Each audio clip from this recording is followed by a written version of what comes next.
Hello and welcome to another video. We have a lot to cover in this one, so let's get started. In the north, we have around Kupyansk. There's a lot of changes here in the northern front. We see that the Ukrainians have established 4 pontoon crossings, one at Serkove, one at Osnovo, one at Kupyansk, and finally one around Dvorichria. The Ukrainians have managed to cross around Dvorichria and are fighting at Dvorikne. So they have crossed and are engaging the Russian forces around the Dvorikne. They are also crossing around Holubivk and fighting around Kupyansk from the north, and they are trying to cross around Kupyansk. However, due to heavy shelling, they are unable to cross as of right now. And around the south, we see that they are trying to cross here around Osnovo as well. And finally, at Sinkova, they are attempting to cross. So they have established these 4 pontoon bridges to engage in an offensive in the north, which means that they will attempt to take control of the main roads, all of the highways here, to ensure a large beachhead across the whole front.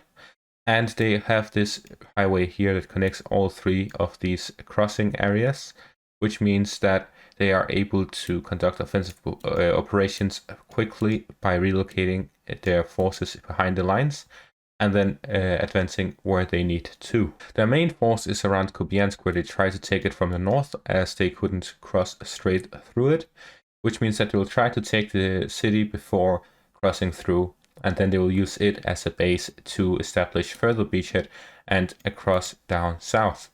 They're also trying to cross at Sinkova to meet up with the forces that are advancing from the south, from the Lyman area. So they are trying to take control of the full Oskil River before they pass on forwards. So that's the situation in the northern front. Moving on to Lyman, the parallel universe has been cleared up. Ryber was the one that was behind time, while War Mapper was more accurate this time around. So what we're seeing is that the Ukrainians are trying to attack Lyman and are fighting at the outskirts of Lyman, while they at the same time have managed to cross through all of these areas to advance further eastwards and flank Lyman. They are also trying to fight northwards, where they are achieving great success in advancing further beyond these forested areas and are now advancing northwards towards this Oskil River line. So generally what we're seeing is that the Ukrainians are trying to take control of the Oskil River in the north, while they are also trying to do it in the south, which means that generally the Ukrainians are trying to take control of the whole river line, which will allow them to then push further to the side, allowing them to establish a good beachhead. They're trying to, at the very least, delay or at best prevent the referendums from happening in the first place, to prevent Russia from announcing the annexation of these areas in the Ukrainian country. So moving further south, we have reports of fighting around Siversk, but also most importantly, the Ukrainians have blown up the last bridge in the Bakhmut area, which means that everything to the left of the river is under Ukrainian control, but everything under the right side of the river is most likely abandoned by the Ukrainians to avoid further casualties defending the area. As the Russians previously took control of the industrial area in eastern Bakhmut, which means that they had difficulty protecting the rest of it, so they fell back and blew up the bridges to avoid the Russians following them, and they now have lost control of the eastern side of Bakhmut.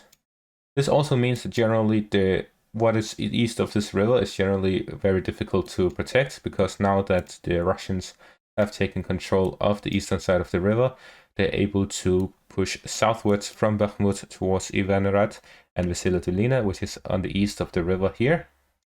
So they may push southwards to encircle Zaitseve, preventing the Ukrainians from falling back from defending the city.